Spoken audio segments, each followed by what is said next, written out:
Bonjour Estelle. Bonjour Ludovic. Alors comment te sens-tu aujourd'hui? Très très bien. Très très bien, C'est le parfait. printemps. Super, c'est le printemps. Alors parfait, donc aujourd'hui on se retrouve pour un nouveau protocole d'investigation organisé par la Académie Griffasi, le cycle 83.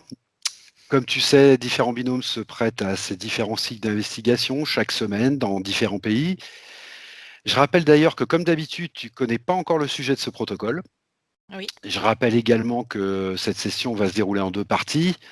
Dans un premier temps, je vais simplement te poser des questions, j'interviens pas, je prends juste les informations. Et dans un deuxième temps, on va pouvoir creuser un petit peu les informations que tu m'auras données. Et donc, quand c'est bon pour toi, tu me dis, et on y va. Allez, c'est bon pour moi. Ok. Alors, tu prends le temps de bien t'installer. Voilà. Tu prends trois longues et profondes inspirations, juste pour signaler à ton corps que tu prends ce moment pour toi. Voilà. Et je vais compter de 10 à 1. Et à mesure que je compte, tu vas t'enfoncer, plonger à l'intérieur de toi, profondément. Avec le 10, ton corps se relâche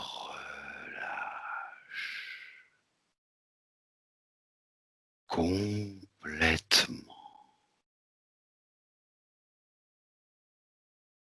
9,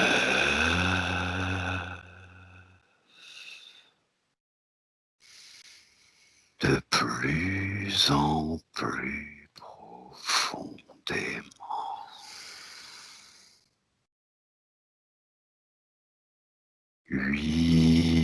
8,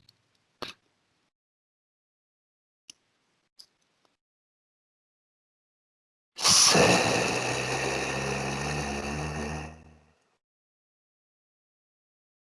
de plus en plus profond.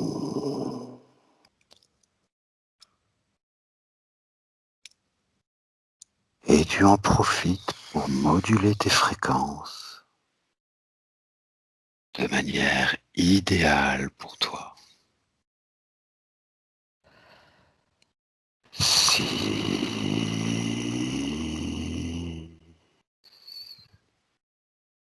en tout confort, en toute sécurité.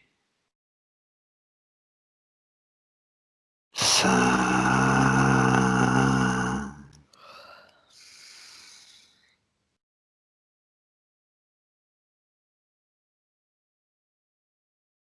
4,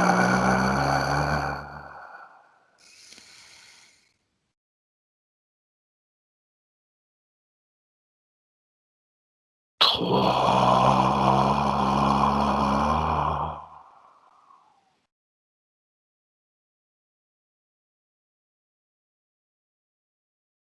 2,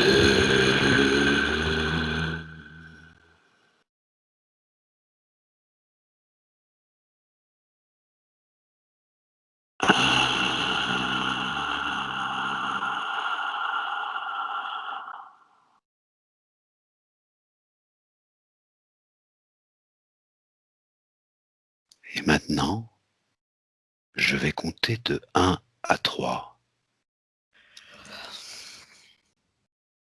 Et à 3, tu te connecteras au sujet suivant, la paralysie du sommeil.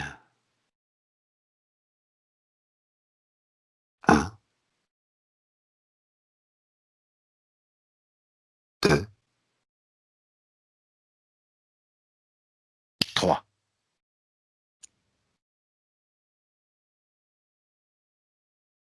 Estelle, Oui, tout va bien? ça va. Ça va? Alors on va pouvoir commencer avec la première question. Sur le plan physique, Oui.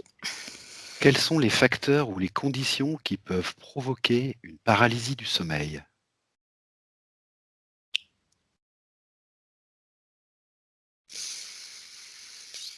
Ce que j'ai tout de suite senti quand j'ai entendu paralysie du sommeil, Mmh. c'est, j'ai senti qu'une seule partie de ma tête. Oui, J'ai senti uniquement, la partie droite, qui prend, du côté droit du nez, de l'œil et ça fait comme une oui, espèce de triangle, jusqu'au sommet de la tête. d'accord. Je sens uniquement cette partie de mon corps. OK, En fait, ça fait comme une sorte de pointe, de flèche, OK, quelque chose qui se dirige vers l'arrière, qui te tire vers l'arrière et en d'accord, fait, ma tête est de ce côté-là est paralysée. d'accord, et quels sont les facteurs ou les conditions qui peuvent provoquer cette paralysie du sommeil? Est-ce que tu vois des facteurs ou des conditions? Je sentirais au niveau de l'intestin, au niveau OK, du côlon, d'accord. une question de digestion, De digestion. une question de Mmh. digestion, peut-être, liée au sucre, puisqu'il y a le pancréas qui s'active à ce moment-là, OK, rate pancréas. OK. Est-ce que tu vois d'autres facteurs ou d'autres conditions que la digestion? Ou non? Il y a des facteurs de stress, De stress? Mmh. des facteurs de traumatisme, Mmh. mmh, certainement des mémoires qu'on réactive, durant la nuit. OK, Ça fait comme des cartes mémoire. d'accord, OK. Donc les Mmh, intestins, la digestion, le stress, des traumatismes, peut-être des mémoires. D'accord. oui. Maintenant, je vais te demander d'observer ce qui arrive au corps physique pendant la paralysie du sommeil.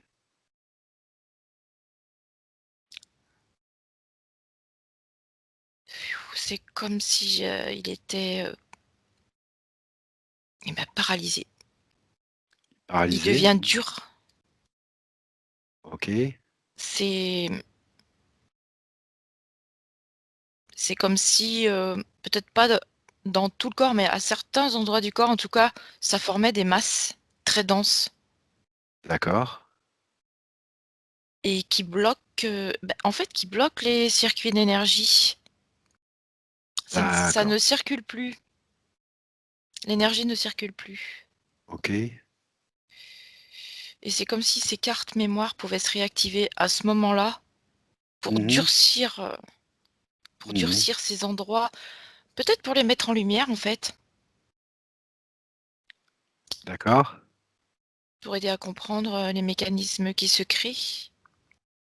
Alors justement, il y a des études scientifiques qui montrent que les muscles volontaires sont paralysés, comme si le corps était dans un état de repos, alors que le cerveau est actif. Qu'est-ce que tu Oui, perçois à ce sujet? Qu'est-ce que tu perçois plus précisément à ce sujet? c'est comme si le cerveau se met, au travail pour aller comme réactiver, mettre en lumière ses mémoires, ses traumatismes. Enfin, ce qui fait que le reste du corps se met en veille. D'accord. Mais en même temps, il peut plus fonctionner. En fait, il y a une dissociation aussi entre le cerveau et le corps. Il y a des D'accord. somatisations, mais qui ne en fait, les connexions ne se font pas. Mmh. Alors donc, il y a un mécanisme qui s'opère, mais sans les connexions, les gens vont avoir du mal à comprendre, ce qui s'est mis en place. Mmh. OK. C'est vrai que je vois des points très lumineux dans le cerveau, Mais au niveau du corps physique, tout est gris. D'accord. Ça fait des masses grises. Ça peut être, oui, au niveau des muscles, mais ça bloque le métabolisme, les énergies. Ok. Est-ce que la paralysie nocturne, elle peut être liée à des facteurs environnementaux? Oui ou non? Déjà, dans un premier temps. Environnementaux. Ça peut vouloir dire des ondes, des choses comme ça? Par exemple, ce que tu perçois. Dis-moi les choses comme elles viennent.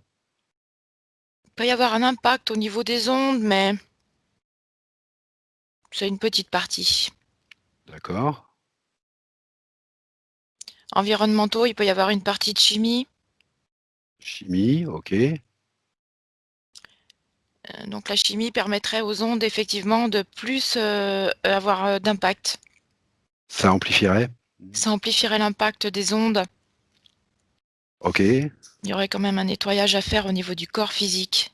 D'accord. Surtout au niveau de la digestion. D'accord. Donc au niveau environnemental, c'est à peu près Il ce que peut y tu dis, avoir hein. un impact au niveau de la malbouffe, des La polluants. malbouffe. Ok, ok, ok. Au niveau des polluants, Alors des justement, colorants, tout ça. d'accord.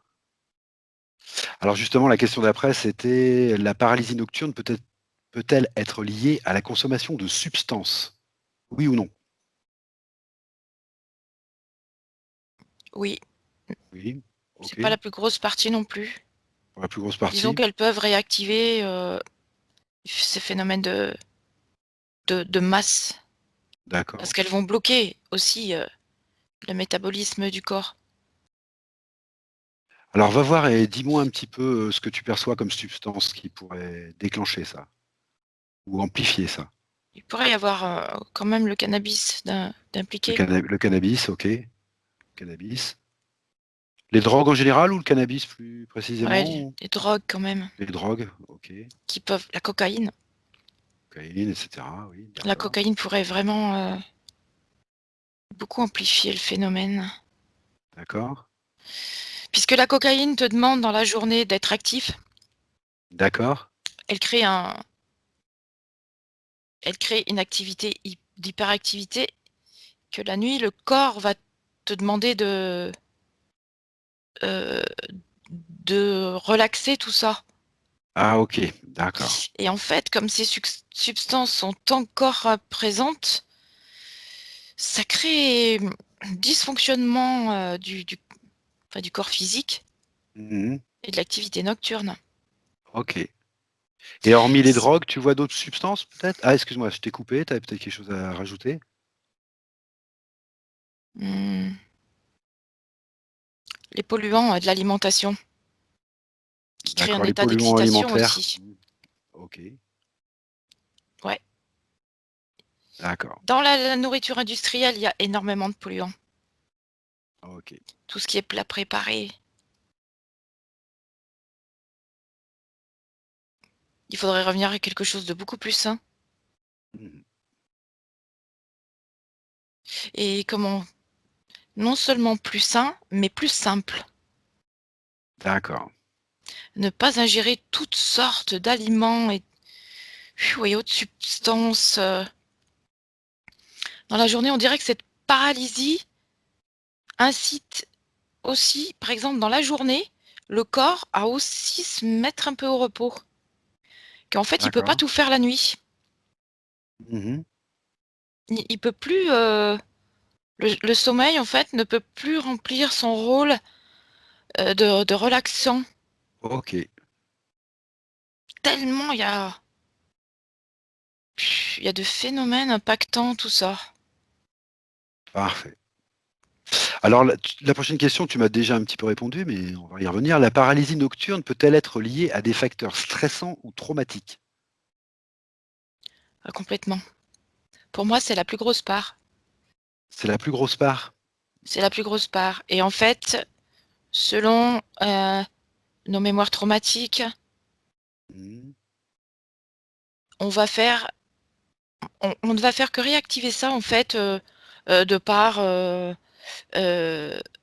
ce qu'on va générer dans la journée, dans nos vies. OK, OK, OK. C'est-à-dire que non-mémoire, en fait, c'est comme si, c'est ce qui nous faisait, choisir telle activité plutôt qu'une autre. D'accord. Est-ce que tu vois une prédisposition génétique qui peut conduire à générer une telle parasomnie? Est-ce que tu vois une prédisposition génétique? Possible. Il pourrait y avoir des mémoires de guerre, des D'accord. dans nos codes, de la violence, D'accord. ouais, des choses comme ça, D'accord. Mémoire de guerre et violence. OK. qui fait que dans la journée, on irait vers un côté hyperactif et par exemple, au lieu de choisir une activité comme le yoga, on va aller vers la boxe D'accord. et on va réactiver ce côté, mmh, bah, selon les mémoires qu'on a déjà. OK.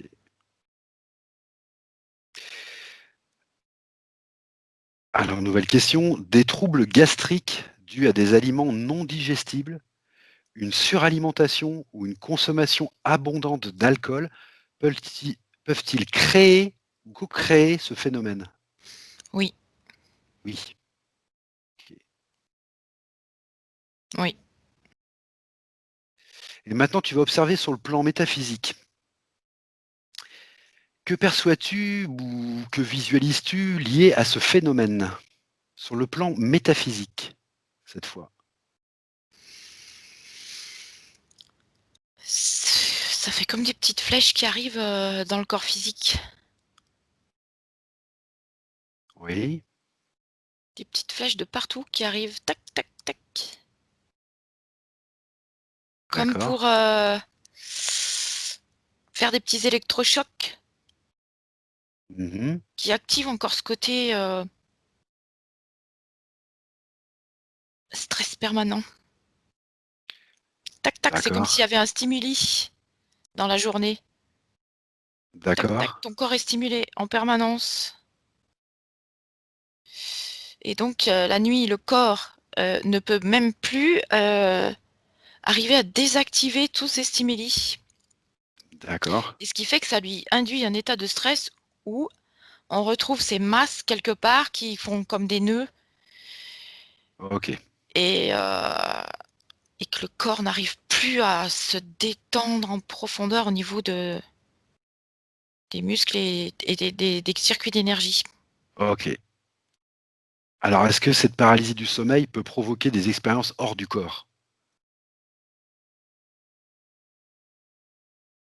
Comme ça devient, oui ou non? Oui, Oui. OK. oui, parce que comme ces cartes mémoire là, très lumineuses, Mmh.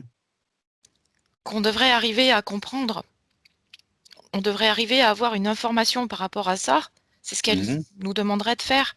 Mmh. Mais comme le corps est tellement inerte et plombé, OK. il y a peu de gens qui arriveraient à faire des sorties de corps. D'accord. En tout cas en tant que telles. D'accord. Ne pas aller dans des cauchemars, des rêves tortueux et cetera. D'accord. Oui, OK, je comprends. D'accord. Ça peut être de la fausse, sortie de corps. Mmh. On pourrait se remettre encore dans des schémas, d'hyperactivité, de violence et pour Mmh. encore nous faire croire que c'est un état normal D'accord. et qu'on est obligé de continuer dans ce sens-là. Alors, pourquoi dans la plupart des cas, les gens signalent-ils avoir subi des agressions physiques? Et oui, parce qu'évidemment, si on a déjà ces mémoires qu'on a ramenées d'autres vies, d'agression, de violence et etc., on va pouvoir réactiver ça puisqu'on le croit. Ah d'accord, OK. Donc on va être attiré par des gens qui vont nous maltraiter. D'accord. Le corps est le corps aussi a ses mémoires et donc on attire. Alors Il y a une espèce d'attraction. qu'on se comprenne bien, la question, elle est pas tout à fait clair à mon avis. Pourquoi dans la plupart des cas, les gens signalent-ils avoir subi des agressions physiques? Je pense que la question, c'est des agressions physiques pendant cette, paralysie du sommeil. Pendant cette paralysie? Je pense que la question est orientée comme ça, oui. Alors ce qu'on va faire, c'est qu'on va regarder des 2 côtés. Donc là, ce que tu m'as répondu, Oui, je pense que c'était dans le physique. oui. Voilà, et maintenant je voudrais que tu ailles voir s'ils ont pourquoi ils racontent avoir subi des agressions physiques pendant cette paralysie du sommeil. C'est ces flèches que je voyais. C'est ces flèches, OK. Alors bon, c'est symbolique, C'est symbolique? mais Mmh. c'est quand même une agression. Une Mmh. flèche, c'est quand même pour faire mal. D'accord, Donc ils peuvent revivre, pendant la nuit, ils peuvent revivre, des agressions, subies de par le passé, de par, d'accord, ça peut être de la maltraitance, c'est pas forcément une agression en tant que telle. Ça peut être une d'accord. maltraitance pendant l'enfance qui est restée bloquée. Ça peut être des Mmh. mémoires de vie antérieure, hein, de guerre encore une fois, Alors justement, la question suivante, c'était: «Notre système de croyance peut-il affecter cette perception d'une agression physique?» complètement. Je crois que tu as bien répondu. Mmh. Oui, c'est que sur ces cartes mémoire qu'on a. D'accord. Ces cartes mémoire, il faudrait arriver vraiment à les comprendre, les conscientiser et puis les nettoyer, faire un reset Mmh. pour mettre d'autres programmes à la place, plus sympathiques. D'accord. C'est possible, Bien sûr que c'est possible, avec d'autres tout est possible. couleurs Bien sûr. et dans toutes les parties du cerveau, pas seulement dans une partie. D'accord.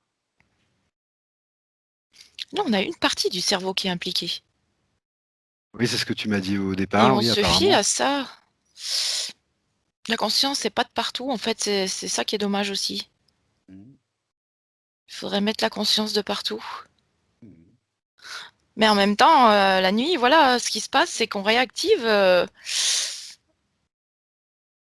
dans l'astral, c'est ces mémoires qui bloquent. D'accord. Alors enfin, la dernière question, existe-t-il une relation entre la paralysie du sommeil et le phénomène des enlèvements extraterrestres, les abductions? Est-ce que tu vois une relation entre les 2? Oui, parce que oui, Oui.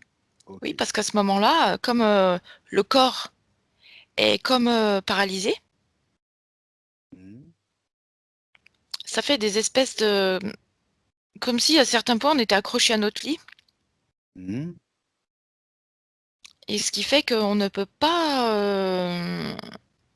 se défendre, j'allais dire OK. et on est à la merci de de plusieurs phénomènes qui peuvent, se passer. OK. En tout cas, nos autres parties de notre corps peuvent être utilisées, celles qui ne sont Mmh pas mh. figées. Mmh.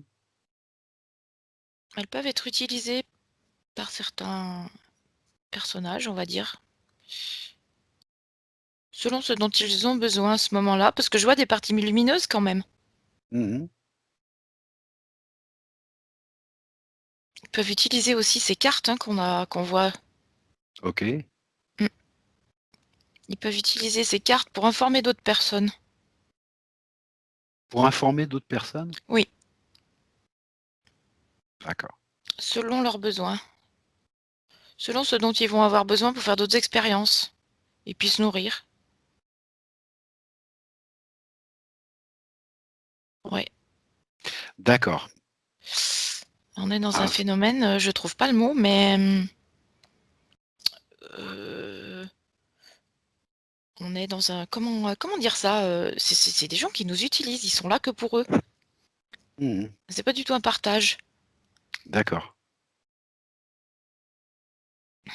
et nous, dans ces cas-là, on peut pas utiliser nos autres facultés. Mmh. Pour mettre la conscience de partout, justement, on ne peut pas. On n'y a plus accès. D'accord. En fait, on ne peut pas s'en sortir dans ce cas-là. OK. Alors ce qu'on va faire maintenant, c'est qu'on va aller creuser un petit peu tout ça. Il y a quelques questions qui m'intéressent. Alors déjà, sur ce dont on vient de discuter là, moi, ce que j'aimerais comprendre, c'est, alors tu me dis qu'il y a des flèches qui nous arrivent de la partie subliminale, enfin, de l'astral, des Oui. agressions. Ce que j'aimerais comprendre, c'est, pourquoi certains ont des paralysés du sommeil et d'autres non? C'est-à-dire, qu'est-ce qui fait la différence entre ceux qui reçoivent ces flèches et qui n'arrivent pas à s'en défendre et ceux qui y arrivent? Alors j'ai cru comprendre, c'était une question de saturation peut-être? Peut-être trop de mémoire, peut-être trop d'agression, peut-être une saturation? Mais je suis pas certain d'avoir bien compris. Ceux qui vont trop dans les substances, alcool, Alors déjà, drogue, d'accord. Donc il y a les excès, tu penses? oui, Déjà qui voilà, ils sont beaucoup plus parasités dans l'astral. d'accord. Donc déjà, il y a les excès. Mmh. Ça va favoriser ça. Puis D'accord, en même temps, c'est un cercle vicieux. Ils sont obligés dans la journée de prendre des substances pour pouvoir la nuit nourrir, ceux qui leur demandent d'accord, et donc ils peuvent pas mettre justement, en lumière, ce processus, ni aller d'accord. comprendre leur fonctionnement puisque dans la journée, ils sont en même temps paralysés par ces substances. Oui, je comprends bien. C'est-à-dire que déjà le fait de faire des excès est déjà une conséquence d'interférences, ou de mémoire précédentes et enfin, Oui, c'est une chaîne sans fin, quoi. c'est ça C'est voilà, d'accord, ça j'ai bien compris. et ceux qui ont aussi un mental plus faible Ah, un mental plus faible. et Est-ce que là, tu peux préciser ça, s'il te ceux-ci, plaît? moins de volonté, Moins de volonté? Mmh. des, mmh et qui vont être plus, parasitables à tous les niveaux, hein. D'accord, C'est comment quelqu'un qui a pas de caractère, par exemple, quelqu'un d'accord, qui a beaucoup moins de caractère dans la vie, qui sera moins volontaire, qui va être passif, d'accord. il va être enclin, à aller dans ce genre de processus. OK. Et est-ce que tu vois peut-être, plus précisément aussi, la possibilité que quelqu'un soit malade physiquement et ce qui pourrait entraîner une paralysie du sommeil? Est-ce que tu vois des premières atteintes physiques qui pourraient entraîner des paralysies du sommeil? Ce qui est peut-être une question bête d'ailleurs parce que cet antécédent physique est peut-être aussi dans la chaîne, mais bon, Des gens qui ont pu être, avoir subi une opération chirurgicale par exemple, oui, et je vois toujours des syndromes au niveau digestif, tu vois, qui ont pu être d'accord, opérés, d'accord, une appendicite, péritonite, de l'estomac, d'accord, de l'intestin, donc qui ont été sous anesthésie et d'accord, ensuite l'anesthésie peut aider à aller dans ce côté paralysie du sommeil. d'accord. Ce serait un déclencheur, l'anesthésie? Ça Tu pourrait être un déclencheur définirais comme ça? D'accord. parce qu'on dirait que la comme l'anesthésie t'induit, quand même un sommeil profond, Mmh. tu commences à prendre contact, avec ça et il y a quand même des choses qui peuvent rentrer dans tes champs. D'accord, d'accord. Alors qu'on se comprenne bien, hein, les anesthésies déclenchent pas des paralysies du sommeil, hein, on est bien d'accord, hein. Mais Non, ça peut être dans certains cas un ça déclencheur, ça peut être un ju déclencheur. voilà, voilà. Toujours OK. la oui, oui, toujours la même chose, c'est pas une généralité, hein. Bien sûr, donc je tiens à le préciser, c'est surtout pour ceux qui nous regardent parce que Tout à voilà. fait. Il y a D'accord. jamais de généralité, bien sûr. Mmh. C'est des exemples. Alors une autre question, qui m'intéresse aussi, et qui m'interroge, heu, alors tu me disais qu'effectivement, entre la paralysie quand tu as une paralysie du sommeil, tu es sujet à utilisation Oui, et j'aurais voulu que tu regardes plus précisément, parce que dans utilisation, moi j'entends interférence par exemple, oui. enfin ça me paraît évident, mais est-ce qu'il y a que des utilisations au sens, connoté négatif ou est-ce que cette utilisation peut servir, le côté plus entre guillemets, «lumineux», du plan? Comment tu vois ça? Est-ce que c'est net? Est-ce que voilà. Pour moi, les utilisations, c'est forcément négatif. On n'a pas à être D'accord. utilisé pendant notre sommeil. D'accord, donc c'est d'accord. Le côté positif Oui, de cette paralysie, c'est qu'on a nos cartes mémoire qui sont mises en lumière. Et d'accord, à ce moment-là, quelqu'un qui arrive à mettre de la conscience là-dessus pourrait comprendre ces schémas d'accord, d'accord. et désactiver ces mémoires.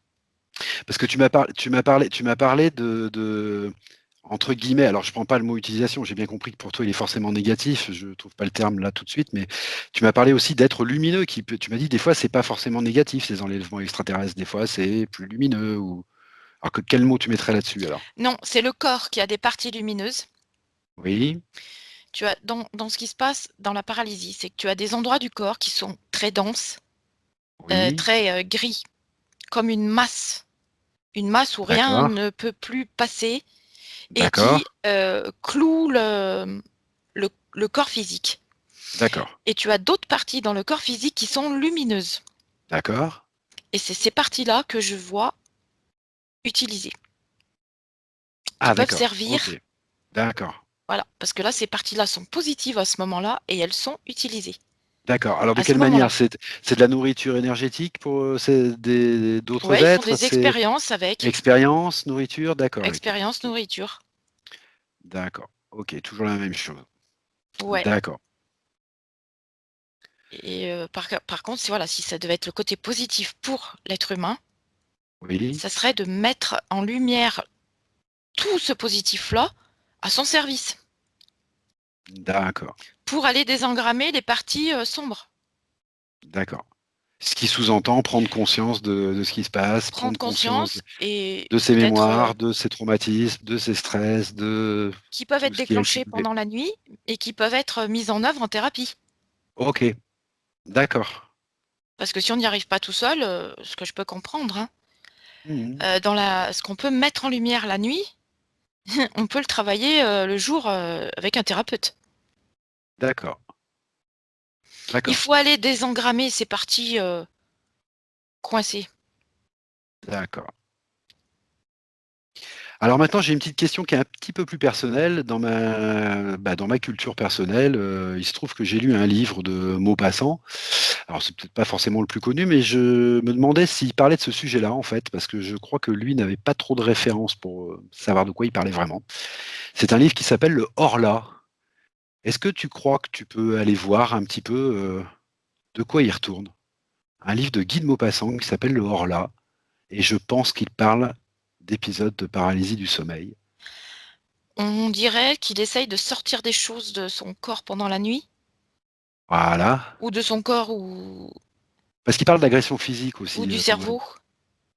Ouais, je vois quelque chose de noir à un moment mmh. et qui cherche à expulser. Ce serait le même sujet?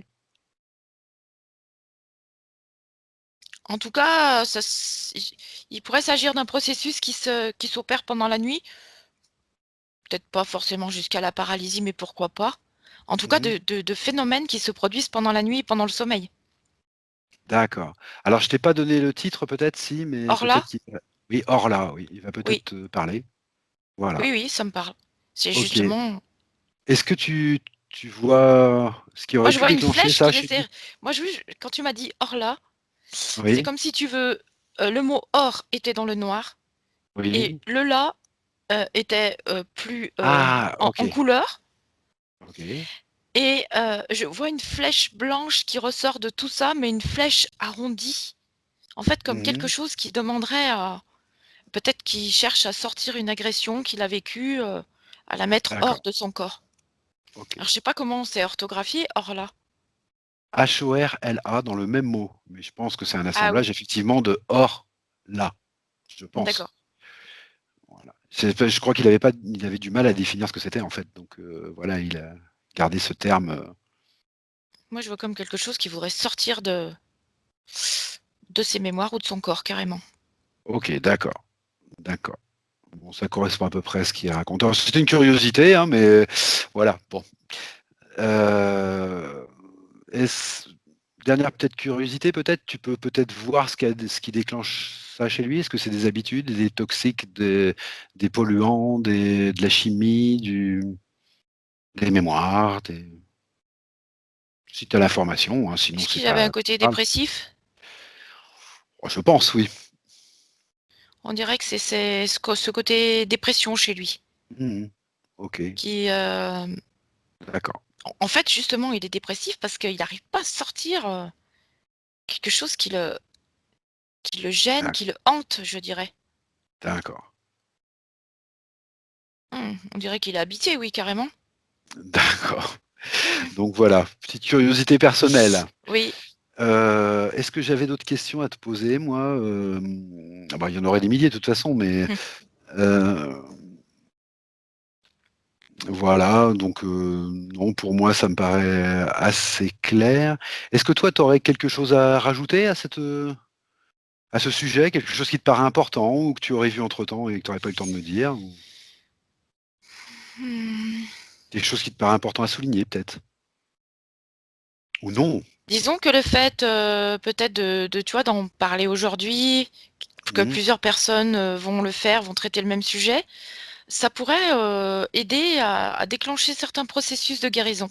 OK, Parce que c'est comme s'il y avait une mise en lumière qui se faisait justement d'accord, et je pense qu'il y a plein de gens qui seraient prêts à, à évacuer.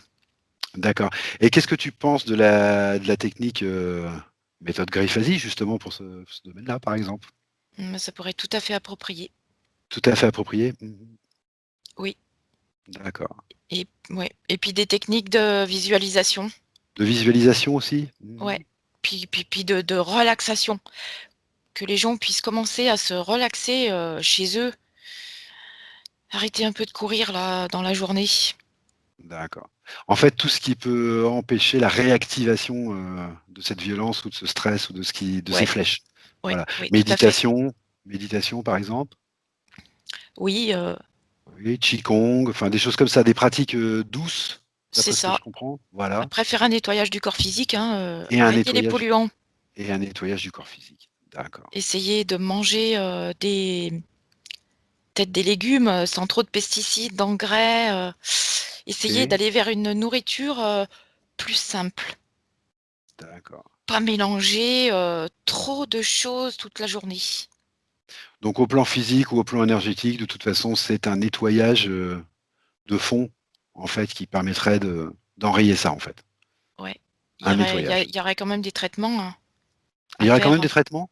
Du Mmh. déparasitage, par exemple, du nettoyage, aloe vera, D'accord, des traitements doux aussi? des Mmh. bien sûr, pas de Bien chimie sûr, bien surtout, sûr. hein. Bien sûr. Nettoyage du foie avec des plantes,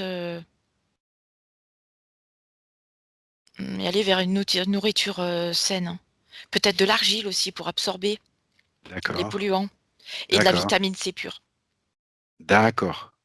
pour, faire un gros nettoyage selon ce qu'appelle chacun, hein. Pépins de D'accord. pamplemousse. Alors une dernière petite question là qui me vient comme ça, ces paralysies du sommeil, alors bon, ce sont des épisodes bien sûr, est-ce qu'il y a des risques que ça entraîne autre chose dans le corps ou dans l'esprit?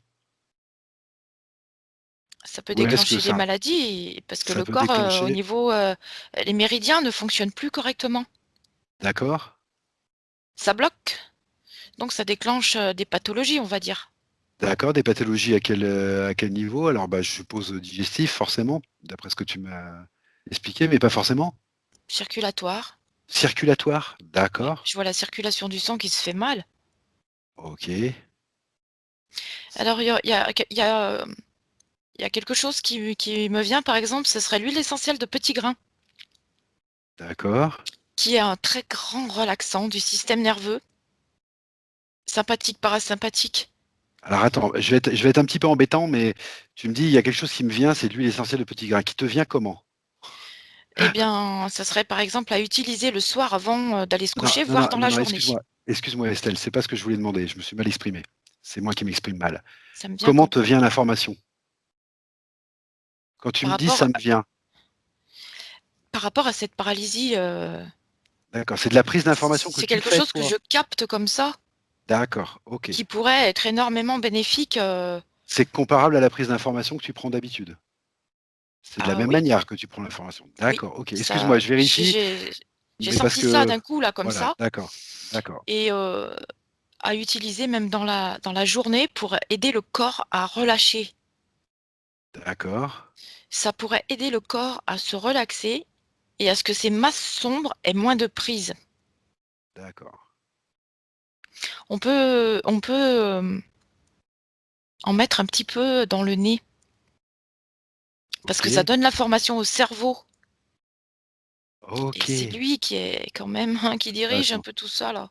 intéressant. OK, Respirer dans la journée, la respirer souvent, souvent, souvent et le soir, masser un petit peu avec ça. d'accord. Je pense que ça induit le cerveau dans un autre mécanisme, OK, beaucoup plus positif. d'accord. Donc le risque, c'est les maladies circulatoires uniquement? Non, non, Circulatoires, circulatoire, principalement? digestive, Digestives? OK. C'est principalement ça, quoi? ça peut, ça peut induire Alzheimer, Parkinson, hein, Ah d'accord, ça peut aller les très loin, en maladies fait. neurodégénératives. Ça peut aller très loin. Oui, parce que ça bloque trop les circuits d'énergie. D'accord. Forcément, ça va plus ça va aller, plus ça va se bloquer à un endroit et comme le côlon, moi ce que j'ai senti au départ, c'est le côlon qui a impacté en premier. OK. Et toutes les maladies neurovégétatives, c'est 80 des Lié à ça. intestins. D'accord, Bien d'accord, sûr, c'est les muqueuses digestives qui sont impactées. Il faut d'accord. chercher à les régénérer. OK, bah écoute, ouais, on a fait bien le tour de Aloe vera, petit grain bigarade, aloe vera. pour, régénérer les muqueuses, D'accord. pour leur J'aurais voulu mettre une revenir. protection. Ça met des OK, OK, protections l'aloe vera. parfait. Alors on aurait pu revenir quand même un petit peu aussi sur les expériences hors du corps dont tu m'as parlé, qui étaient possibles, mais ça te paraissait pas très, très clair, en fait, cette histoire-là. Donc, et bah, si tu pouvais y revenir et voir ce que tu peux avoir de nouveau comme information ou pas? Sortie de Heu, corps, tu veux dire? oui. Tu sais, la paralysie du sommeil peut-elle provoquer des expériences hors du corps? Alors tu m'as dit: «Oui, c'est possible», mais tu m'as dit: «Attention parce que des fois, c'est pas vraiment des expériences hors du corps ou disons que des fois, il y a peut-être pas une maîtrise». J'ai Pour pas des gens bien qui saisi. sont pour des gens qui sont nettoyés déjà, D'accord, ils ce peuvent serait plus vraiment net. faire des sorties de corps comme ça, positives. Ils vont OK. récupérer des connaissances, des informations Où pour ils sont un peu plus encore maîtres d'eux-mêmes, plus en fait. oui, pour encore D'accord, plus se nettoyer, se débarrasser de ces parasites, hein, on va dire. d'accord. Mais pour les gens qui n'ont pas fait de thérapie, qui ne sont pas très conscients, Et oui, et oui, ils vont pas aller au bon endroit. et oui, ils vont en Ils vont rajouter, en fait. rester, dans des sphères plus sombres. Oui, bien sûr. Ils vont pas capter la bonne information et est-ce qu'il y a une bonne information? Mais en tout cas, Oui, du coup. l'information qui peut les faire avancer, Mmh. qui peut les faire créer autre chose dans leur vie. Effectivement, voyager hors du corps, interféré ou non interféré, c'est pas du tout le même voyage. Non, On pas est du tout. d'accord? Et donc effectivement, ça ne fait que, bah, Si c'est prolonger pour en fait, retourner dans des parties sombres, ouais, bah, oui, oui, c'est bien pas la sûr, peine. bien sûr. Parce que ça va nous faire croire simplement que, ben, on peut pas faire autre chose Mmh. et on va être utilisé à nouveau pour des D'accord, fins encore sombres. d'accord. Est-ce que tu vois des traitements qui sont appliqués par la disons, comment on pourrait appeler ça? La médecine conventionnelle et qui seraient enfin, bon, qui ne seraient pas forcément, la meilleure chose à faire ou peut-être, à y réfléchir à 2 fois? Est-ce est-ce que tu vois des traitements appliqués par la médecine conventionnelle pour les paralysies du sommeil? Non? Alors si c'est des traitements chimiques, c'est pire. D'accord. Parce que Autrement, c'est des traitements déjà, au cas par cas? alors je ne sais pas s'ils proposent des techniques, de respiration ou avec D'accord. des kinés ou dans un hôpital. Mmh. Ça pourrait être déjà plus bénéfique. Oui, parce qu'on en revient toujours aux mêmes idées, c'est, assouplir, adoucir le corps, enfin les Oui, informations qu'on donne au corps et cetera. oui, oui. Donc effectivement, manipulation, c'est pas la même chose que la chimie, quoi. S'ils emploient des Et j techniques d'oxygénation, je ne sais quoi, hein, Ouais, au niveau du souffle, de la respiration, oui, ça d'accord. Ça peut D'accord. aider. Ça n'a rien à voir avec l'apnée du sommeil, Mmh. la paralysie. Ah, je sais pas, c'est à toi de me le dire peut-être? Puis parce que si c'est pour mettre un appareil pendant la nuit, Mmh.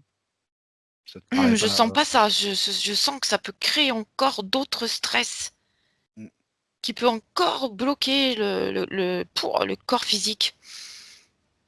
non, d'accord, Ah ça, c'est non.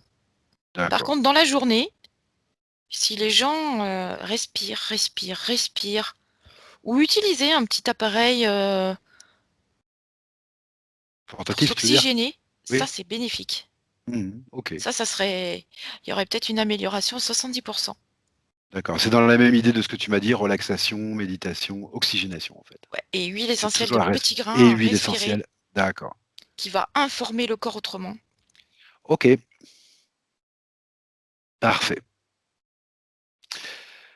Parfait, bah, écoute, si tu vois autre chose, sinon on a peut-être fait le tour, je sais pas, Non, on a fait le tour. OK, OK, bah, écoute, alors si tout va bien, moi je te propose de revenir tranquillement de ce petit voyage, fort intéressant ma foi, Mmh. Oui. et bah, tu commences par te déconnecter de tout et de tous. Voilà, déconnecte, déconnecte de toutes les énergies que tu aurais pu croiser et qui ne t'appartiennent pas. Tu respires tranquillement et je vais compter de 1 à 5 et à 5, tu seras là parmi nous, ici, dans le moment présent, avec toutes tes énergies. 1, ton corps retrouve toutes ses forces, toutes ses énergies.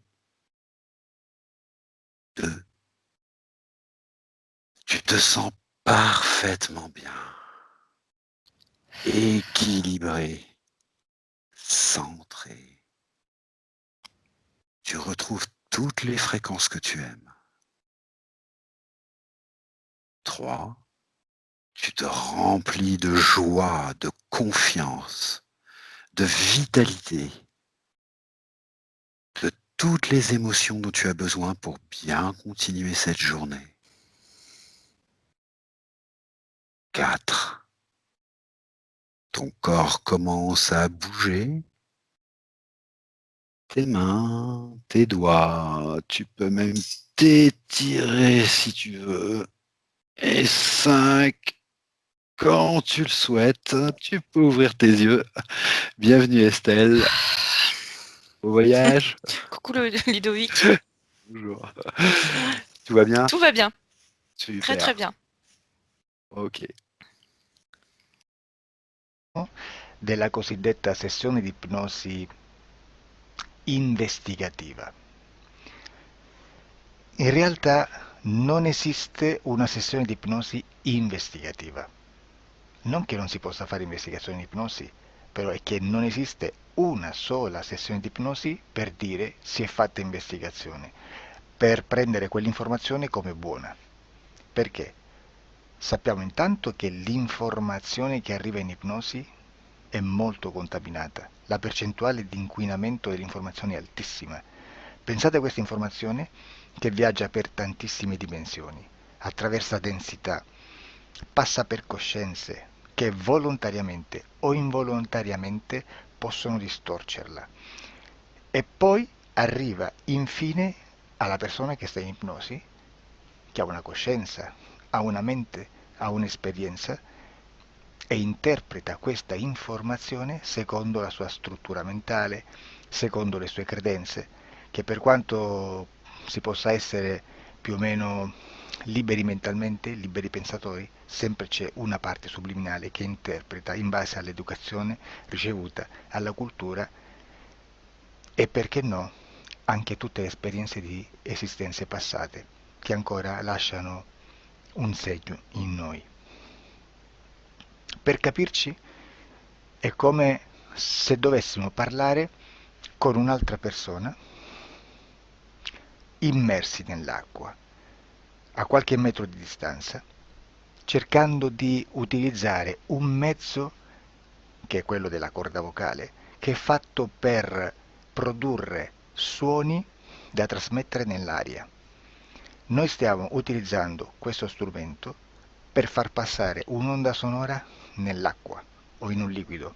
Chiaramente il suono viene completamente distorto, sempre ammesso che sia per il nostro corpo facile e non difficoltoso poterlo fare senza avere dei problemi come ingurgitare acqua o eccetera. Ma non solo. Supponiamo che per questo tipo di comunicazione utilizziamo anche due lingue diverse, per esempio un italiano e un russo o un giapponese. Per quanto possiamo anche interpretare il labiale, non possiamo capire quello che ci sta dicendo, perché la lingua è diversa. La lingua, diciamo, da dove parte l'informazione a dove arriva è completamente diversa, il codice, il linguaggio è diverso, ma possiamo anche cercare di capirci attraverso i gesti, attraverso le espressioni facciali. Per quanto sia ipoteticamente facile poterlo fare sott'acqua, però non dobbiamo dimenticare che l'acqua non è l'aria e può distorcere l'immagine, ma non solo. Dobbiamo anche pensare che l'altra persona, che parla un'altra lingua, che viene da un'altra cultura, potrebbe interpretare i segnali che noi interpretiamo come X in Y. Per noi un sì è abbassare la testa dall'alto verso il basso, per esempio, sì, e il no da sinistra verso destra, no. In alcuni paesi orientali, come le Filippine credo o qualcun altro, utilizzano esattamente gli stessi segni, ma al contrario. No, sì. Immaginate due persone di queste due culture che stanno cercando di comunicare in maniera così difficoltosa e alla fine non gli rimane altro che interpretare il linguaggio corporale. Sì, che per l'altro invece no. Cosa voglio dire con questo esempio estremo? Che l'informazione da dove parte a dove arriva viene completamente deformata. Non sappiamo esattamente quale percentuale perché ogni situazione è a sé stante, però la percentuale di inquinamento, di distorsione, di contaminazione di questa informazione è assolutamente alto. Quindi fare una sessione investigativa, mettere una persona in ipnosi e chiedere di Tizio Caio Sempronio di una situazione o chiedere certi dati è assolutamente controproducente, è assolutamente inutile. Quindi vi chiederete cosa fate allora voi quando fate ipnosi, quando fate delle domande, quando cercate delle risposte e con queste informazioni che vi arrivano lavorate sulla situazione esoterica del cliente. Beh, non facciamo altro che recuperare questa informazione solamente per arrivare al problema del cliente e poi lavorarci. Quindi il valore dell'informazione non è quello di un'istruzione, quello di memorizzare dei dati e di prenderli per buoni, ma è un veicolo di movimento, di trasporto verso la causa del problema per poi lavorarci. Quindi lo scopo di questo tipo di informazione che si prende dalla singola sessione è completamente un altro. Come si fa quindi? Investigazione in ipnosi. Il lavoro non è semplice, il lavoro è lungo, difficoltoso, stancante. È necessario farlo anche in squadra perché bisogna moltiplicare il numero di sessioni da fare e una sola persona potrebbe farlo soltanto in un tempo estremamente largo. Noi abbiamo delle informazioni che prendiamo ormai per buone, ci lavoriamo, danno dei risultati e quindi per noi sono buone.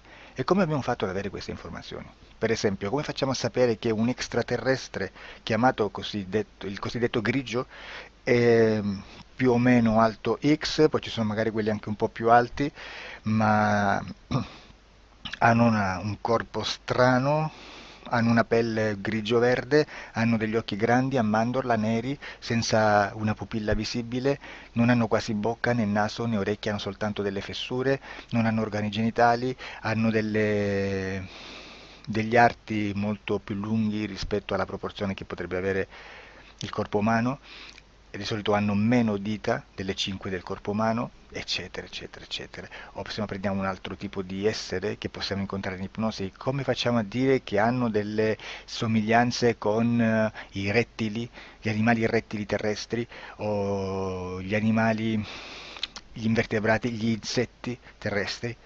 Perché? Perché siamo sicuri di questa informazione e ci lavoriamo, e quando ci arriva la prendiamo già per buona, nonostante sia anch'essa contaminata. Perché queste informazioni sono arrivate da tantissime sessioni, fatte da tantissime persone, con tantissime altre persone sotto ipnosi, e che nel contesto di tutto il lavoro gli uni non sapevano degli altri. Questo dato può essere più o meno rilevante, sempre c'è contaminazione, e quindi possiamo prendere per buono anche un gruppo di lavoro dove l'uno possa sapere dell'altro. Ci potrebbe essere una contaminazione del contesto di quel gruppo di lavoro, ma si aggiunge semplicemente una piccola percentuale di questa contaminazione a già la grande che esiste. Non è così impossibile lavorarci. Da tutte queste sessioni, da questo grande numero di sessioni, migliaia, diciamo migliaia, noi prendiamo solamente quell'informazione che è uguale a tutte, che è in comune a tutte, o a quasi, perché magari qualcuna ci potrebbe essere niente in comune per una fortissima contaminazione, perché no? Ma dobbiamo prendere una stragrande maggioranza, proporzionalmente abnorme rispetto a quello che potrebbe essere un minimo di scartabile, e lì possiamo prendere per buona questa informazione. Quindi se noi su 10.000 persone diverse, con operatori anche diversi, in cui in ogni sessione vediamo un essere che più o meno ha le stesse caratteristiche del grigio o dell'insettoide, a forma di mantide religiosa, o il rettile a forma di lucertola, per esempio, di serpente o di quello che sia, o se vediamo il pianeta Marte più o meno di colore rosso, o se vediamo dei sotterranei eterici, non fisici, nel sottosuolo terrestre, soprattutto sotto le grandi città, dove c'è concentrato molto potere, molta energia di questo tipo, e chi più ne ha chi più ne metta. Se vediamo degli impianti che hanno certi tipi di funzioni, certi tipi di forme in certe parti del corpo, e questa informazione la ritroviamo tutta o quasi in tutte le sessioni fatte, eseguite, realizzate da tanti anni a questa parte, significa che quella è una informazione affidabile. E vi posso garantire che stiamo parlando di una percentuale bassissima. Su un 100% staremo, credo, forse più in basso di un 2-3%. Immaginate, tutto il resto è spazzatura, è informazione spazzatura. Sì, spazzatura.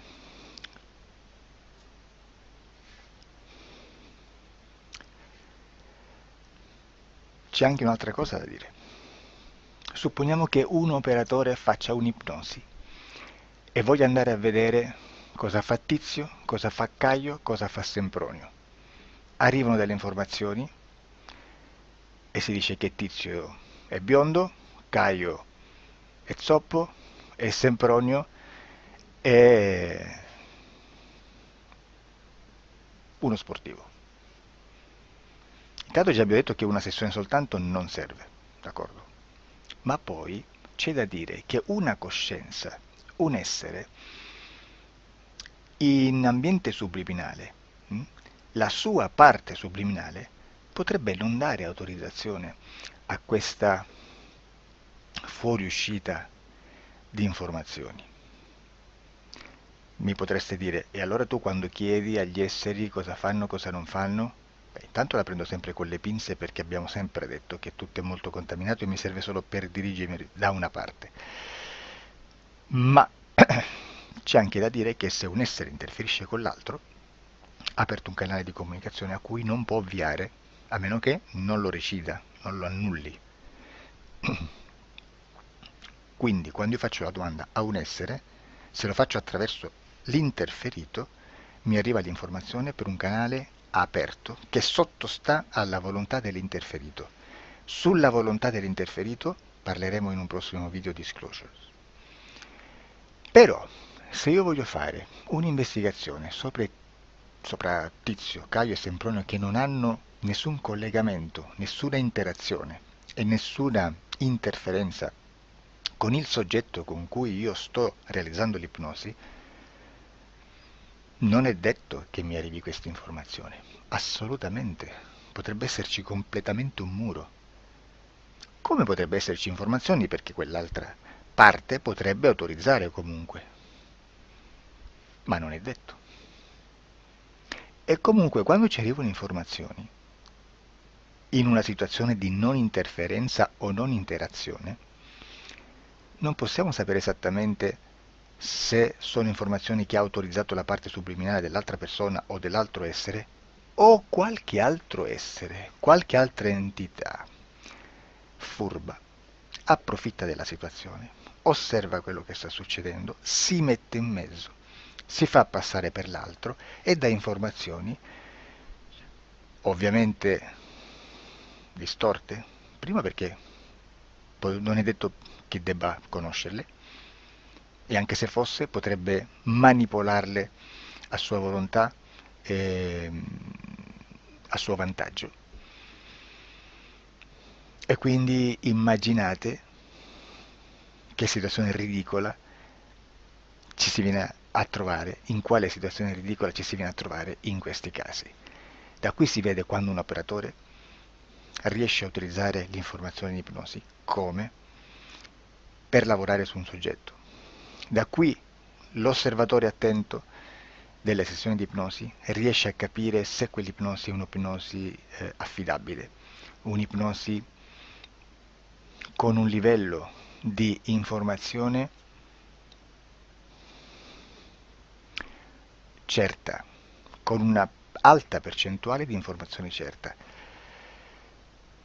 Non vi nascondo che in futuro potrei anche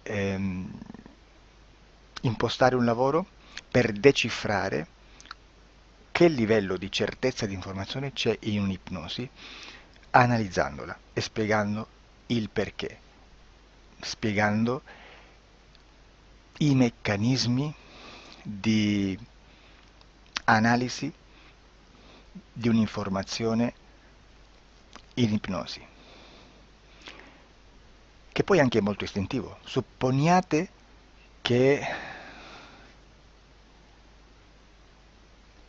Supponiamo che dobbiamo cercare un'informazione su internet, per esempio un fatto di cronaca.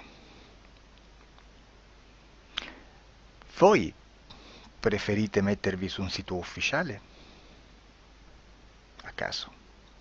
L'ANSA in Italia,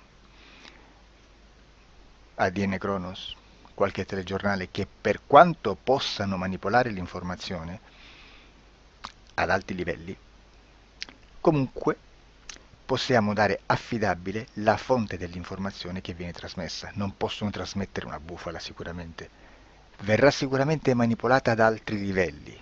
Ne parleremo in altri video, ma a livello base la fonte è certa. Sicuramente non andrete a cercare questa informazione sul primo sito, il primo blog che vi passa davanti e magari ha 4 followers. Perché? Perché non vi dà nessuna garanzia della certezza della fonte. Non c'è un controllo né nella struttura interna di questa agenzia di informazione e né dal grande pubblico che per la quantità di persone che attingono quell'informazione si può dedurre se l'informazione è certa o meno, perché è un'informazione che passa in un pubblico così vasto che se ci dovesse essere una distorsione con la realtà è molto probabile che venga fuori. Credo che abbia detto quasi tutto sulle sessioni investigative. Prima di chiudere aggiungo che proprio per questo stiamo conducendo dei cicli di investigazione in ipnosi regressiva che comprendono tante sessioni con persone diverse, con una buona o eccellente suscettibilità ipnotica sicuramente, per poter indagare su spazi ristretti su alcuni temi. Perché dico spazi ristretti? Perché se andiamo a prendere eventi grandi nel tempo, nello spazio, storici, parlare di qualcosa di molto generico implica una quantità di sessioni abnorme. Immaginate se dovessimo fare una sessione investigativa sui buchi neri, quanta informazione ci sarebbe e quante informazioni da filtrare. Sarebbe quasi impossibile farlo in questa maniera. Ma se noi riduciamo lo spazio di investigazione, se noi prendiamo per esempio, investighiamo sulla pedofilia nella Chiesa Cattolica, ecco, se già restringiamo il campo d'azione, è molto più facile che possiamo attingere informazioni affidabili, presuntamente affidabili, con un numero di sessioni sicuramente alte, ma ridotte rispetto ad altri tipi di sessioni molto più generiche, su temi molto più generici. Quindi per fare anche delle investigazioni su temi molto generici bisogna suddividerli in temi, in dettagli, per poi alla fine, quando tutta l'informazione è stata filtrata ed è stata dedotta l'informazione comune, si possono mettere insieme per cominciare a costruire il quadro, mettere insieme tutti i puzzles. Questo è il vero senso dell'informazione in ipnosi, quando si fa ipnosi investigativa. La sessione per risolvere una problematica, un problema, con una presunta origine esoterica di un cliente, di una persona, è un'altra cosa, sono altri metodi, altre tecniche e l'informazione si usa in un'altra maniera, ha un altro scopo. Grazie, ci vediamo al prossimo video. Disclosure.